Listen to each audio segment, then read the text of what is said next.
Duol mar imam kaachiel kod jodolo mag jo-Islam CIPK koro seyo doho ma pacho ka endi kuom keto kum ne obila mar rakore gi jong'anyo. Gino magikoni jiwo wach mar ketho mwandu kaachiel kod ohala. Kotelnegi kod jata chenro margi Sheikh Mohamed Khalifa, duol no wacho ni nyoro obila ne ochung' mana tenge ka jonjore tuoro dukni kendo lal kod mwandu ji. Bende gikwayo rowere mondo go duondgi piny mar weyo ng'anyo kendo giyud thuolo mar twak gi jatend piny Kenya ewi midhiero mantiere mar gayo kethruok mar mwandu kod rochruok mag ohala bende.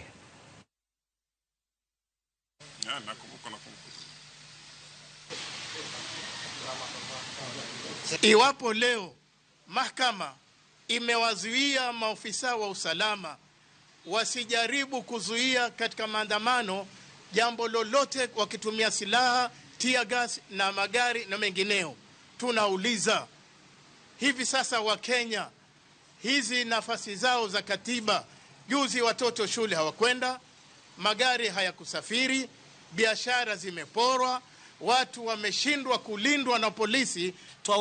Twawaomba vijana wetu, hebu kuweni wenye kujitokeza, muwe ni wenye kutana na rais, wekeni matakwa yenu juu ya meza. Hii ndo njia pekee ambayo kwamba itatusaidia kubadilika kama nchi. Kuweza kuwaomba maimamu wote Kenya mzima popote walipo, mijini na vijijini, siku ya Ijumaa waweze kuweka hutuba ambazo tutazungumza ziwe ni za kuhusia watu na vijana waleta amani katika nchi, wazungumzie umuhimu wa kupenda nchi.